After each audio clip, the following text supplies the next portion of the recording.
आपके धर्म को बचाने में इतना ही सहयोग कर पाई। मेरी ओर से ये 500 स्वर्ण मुद्राएं। और वो पंडित जी के साथ चली गई। कुएं से पानी भरना, भट्टी में आग लगा करके पंडित जी के लिए रोटी बनाना, उस पंडितानी का मलमूत्र धुलना, उसे नहलाना, सारा काम दिन भर काम करती। और जब वो जाने लगी पंडित जी के साथ, तो छोटा बच्चा रोहित था 5 साल का। माँ मुझे ले चलो, माँ मुझे ले चलो माँ। पंडित जी बोले ये कौन है? महाराज मेरा बेटा है, इसे भी खरीद लीजिए आप, इसके 500 स्वर्ण मुद्राएं दे दीजिए। ना ना ये बच्चा है, 500 नहीं, ये रोज मेरे लिए बगीचे से तुलसी पुष्प तोड़ कर लाएगा, मैं इसके 100 स्वर्ण मुद्राएं दे सकता हूं। ठीक है, 100 स्वर्ण मुद्राएं बच्चे के रोहित का और 500 स्वर्ण मुद्राएं तारा का, 600 स्वर्ण मुद्राएं हरिश्चंद्र को प्राप्त हो गई। अब जरूरत थी केवल 500 स्वर्ण मुद्राओं की। बाजार में अपनी बोली लगाते हैं राजा हरिश्चंद्र, वो राजा जो पूरी दुनिया का राजा था, जिसके एक इशारे पर ना जाने कितनी सेना तैयार हो जाती थी, कितना धन इकट्ठा हो जाता था। आज जब हरिश्चंद्र का समय बिगड़ा तो बाजार में बिकना पड़ा साहब। समय बहुत बलवान है,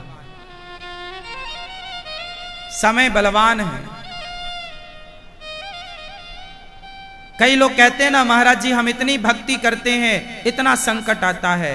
अरे भक्ति करने वाले, जो बच्चा 10वीं पढ़ेगा, 12वीं पढ़ेगा, एग्जाम उसी का तो होगा। जो पढ़ेगा ही नहीं उसका काहे एग्जाम होगा? जो घर में अपना कंचा खेल रहा है, बैठा गिल्ली डंडा खेल रहा है, जो बच्चे स्कूल जाते ही नहीं, क्या उनका एग्जाम होता है?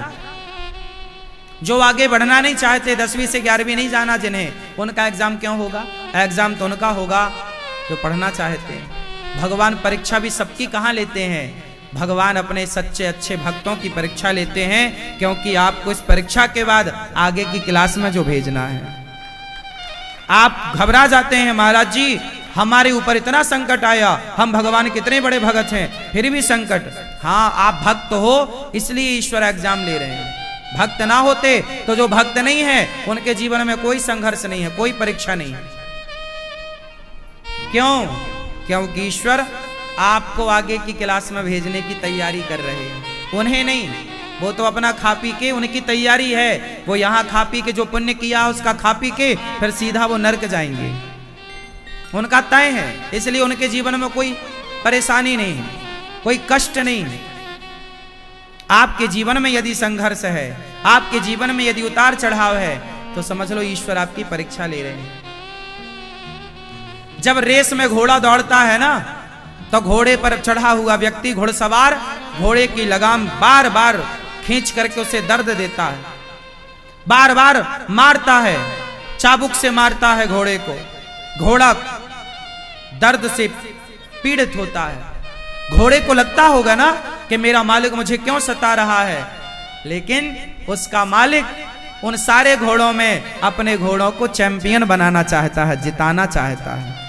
उसी तरह जीवन में जब कष्ट आए तो समझ लो कि ईश्वर आपको जिताना चाहते हैं, आपको चैंपियन बनाना चाहते हैं, आपको रेस में सबसे आगे खड़ा करना चाहते हैं। उसके लिए तपना तो पड़ेगा, उसके लिए आपको संघर्ष तो करना पड़ेगा। अब आप सोचोगे संघर्ष ना करना पड़े और कामयाबियां मिल जाएं, तो बिना संघर्ष के कामयाबी किसे मिलती है? इसलिए दुख से मत घबराना पंछी, ये जग दुख का मेला है, चाहे भीड़ पड़ी अंबर पर उड़ना तुझे अकेला है। तो दुख में मत घबराओ। राजा हरिश्चंद्र ने अपने आप को बाजार में बेचा। एक डॉम आता है, डॉम मतलब जो शमशान की देखरेख करता है, वो खरीदता है 500 में।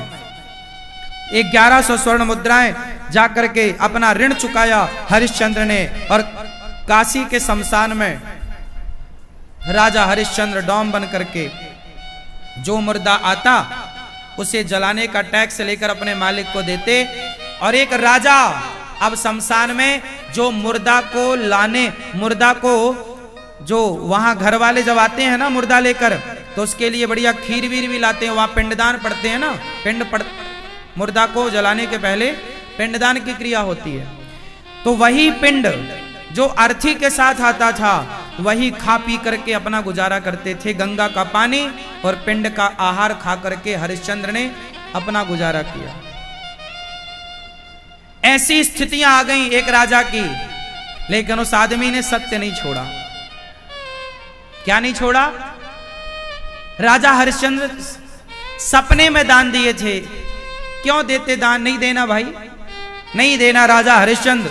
लेकिन यदि राजा ने धर्म का पालन ना किया होता तो आज युगों बाद भी उन्हें कौन जानता। आज युगों बाद भी उनकी कथा सुनाई जा रही है, तो उनके त्याग, तपस्या और सत्य को ना डॉम बनना पड़ा, शमशान में रहना पड़ा तो रहे, पर सत्य नहीं छोड़ा। इसलिए युगों युगों बाद भी आज उनकी कथा सुनाई जाती है। ऐसे इनाम अमर नहीं होता मेरी मां, उस अमरता के लिए बलिदान देना पड़ता है। ऐसे इनाम नहीं इतिहास के पन्नों में दर्ज होता, बहुत कुर्बानियां देनी पड़ती हैं। राजा हरिश्चंद्र की पत्नी तारा वहां पंडित जी के यहां काम करती रही। एक दिन एक घटना घट गई। बेटा बगीचे में गया तो उसे नाग ने डस लिया, काला सांप डस लिया, और वो बच्चा चिल्लाता रहा, बचाओ बचाओ, कोई ना आया। जब मां को पता चला कि कोई बच्चा बगीचे में चिल्ला रहा बचाओ, तो कोई आदमी गुजरा। क्या हुआ? बच्चे ने कहा, भैया मुझे सांप डस लिया, मेरी माँ को सूचना दे दो। आदमी दौड़ा दौड़ा गया, भाई ये तारा किसका नाम है? तारा का बेटा रोहित, वहां सांप ने डस लिया, मर गया वो। अब जब बर्तन धुल रही थी तारा, महाराज मेरा बेटा है, क्या हुआ? बोले बगीचे तड़प रहा तेरा बेटा, जा। तारा दौड़ी चली तो पंडित जी ने रोका, खबरदार, अभी पंडितानी को भोजन कराने का टाइम हो रहा है, बच्चा मरा पड़ा है। रोक लिया और कहा कि अभी काम करो। काम करती रही। जब पंडित पंडितानी सो गए, वो जो पंडित पंडितानी थे ना, वो कोई और नहीं, परीक्षा लेने के लिए साक्षात विश्वामित्र जी ने ये लीला रची थी कि वो ये देखना चाहते थे कि इनका धैर्य कितना है। सोचिए, जिस मां का बेटा मरा पड़ा हो उससे कहा जाए कि चल पहले घर का झाड़ू पोंछा कर, तो क्या कोई करेगी? पर तारा ने किया कि मैं अपने बेटे की माता अब बाद में हूं, मुझे खरीदा है इन्होंने, इसलिए मुझ पर इनका अधिकार है। ये जो कहेंगे वो मुझे करना पड़ेगा, क्योंकि यही धर्म है। देखिए, धर्म ऐसा थोड़ी कि बस काम निकल जाए तो हम धर्म भूल जाएं। रात्रि हो गई, तारा चली बगीचे में, उसका बेटा मरा पड़ा। रोए तो कैसे रोए, बच्चा मरा तो उसे उड़ाने को कफन नसीब ना हुआ। अपनी साड़ी आधी फाड़ती है, उड़ाती है, उसे लगा ऐसा पड़ा रहेगा तो जंगल के पक्षी खा जाएंगे, कम से कम अंतिम संस्कार तो होना चाहिए। बच्चे को गोद में लेके रात को ही गंगा के किनारे चली शमशान की ओर। संयोग से वहीं पहुंच गई जहां उसका पति मतलब हरिश्चंद्र शमशान के रक्षक थे। डॉम रो रही है, राजा हरिश्चंद्र की नार गंगा में रोए रही है, रो रही है, हे विधाता तू कितना निर्दयी है, क्या बिगाड़ा था हमने तेरा, आज ये दिन देखना पड़ा। दुख इस बात का नहीं है कि बेटा मर गया, दुख इस बात का है कि कल इसके पिता जब मिलेंगे पूछेंगे कि मेरा बेटा रोहित कहां है, तो क्या जवाब दूंगी। दूर बैठा डॉम मतलब हरिश्चंद्र सुन रहे थे, आकर समझाने लगे, देवी क्यों रो रही हो, ये तो विधि का विधान है, आया है सो जाएगा। महाराज मैं इसलिए रो रही हूं कि कल इसके पिता आएंगे पूछेंगे मेरा बेटा कहां है।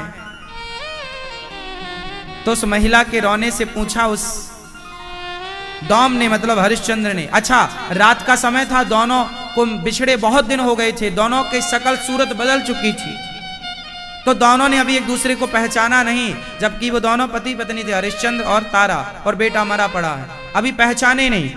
तारा बोली, महाराज मैं बाजार में बिक चुकी थी, क्या हुआ, तुम्हारे पति कहाँ हैं, इसका पिता कहाँ है। तारा बोली, पता नहीं कि मेरे पति और इसके पिता कहाँ हैं, बस मैंने तो अपनी पत्नी धर्म होने का कर्तव्य पूरा किया था और मैं बिक गई थी। अब हरिश्चंद्र को समझ में आया, देवी आपका नाम तारा है क्या? हाँ हाँ महाराज। इसका नाम रोहित है क्या? हाँ हाँ। आप कौन? अब तो तारा अवाक रह गई हरिश्चंद्र को देखकर। महाराज आपकी ये हालत, आप शमशान में हैं, क्या कर रहे हैं आप? कहा कि देवी तुमने जब अपने आप को बाजार में बेचा तो अंत में मुझे भी अपने आप को बाजार में बेचना पड़ा, तब संतों का वो ऋण चुका। अब तारा और हरिश्चंद्र मिले कहां? एक शमशान में मिले तब जब बेटे की मृत्यु हो गई। और जब बेटा मरा, तारा ने कहा महाराज मैं आपके पुत्र को बचा ना सकी, सांप के डसने से मृत्यु हुई है, आप अपने पुत्र का अंतिम संस्कार कीजिए।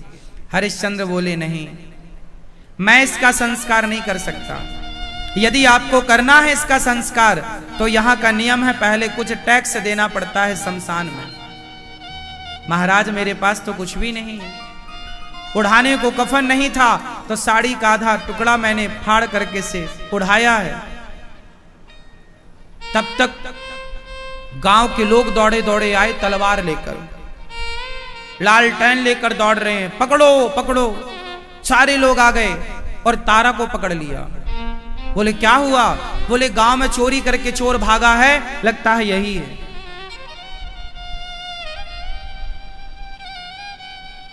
हरिश्चंद्र का मालिक जिसने खरीदा उसने आकर तलवार पकड़ाई। बोले लो इस महिला का सिर काट दो। हरिश्चंद्र ने कहा था पत्नी से कि इस बच्चे को या तो यहां शमशान में जलाओगी तो टैक्स लगेगा, गंगा जी में विसर्जित कर दो। तो वो गंगा जी में विसर्जित करने जा रही थी तो लोगों को लगा कि वो चोरी करके भाग रही है। राजा हरिश्चंद्र के मालिक ने तलवार दी, बोले इसका सिर काट दो। राजा हरिश्चंद्र तलवार लिए हैं और जिसने खरीदा उसका आदेश है सिर काट दो। और काटना किसका? पत्नी का सिर। पत्नी ने पति से कहा प्राणनाथ देर ना लगाइए, अपने मालिक के आदेश का पालन कीजिए। सेनापति का धर्म क्या होता है? राजा की आज्ञा का पालन। राजा बोलेगा किसे मृत्यु दंड देना है, सेनापति को देना पड़ेगा। जज ने कह दिया किसे फांसी की सजा देनी है तो वहां उसे फांसी की सजा देनी पड़ेगी ना। और ऐसे ही किसी को फांसी पे लटका दोगे तो अपराध होगा। पर जज कह देगा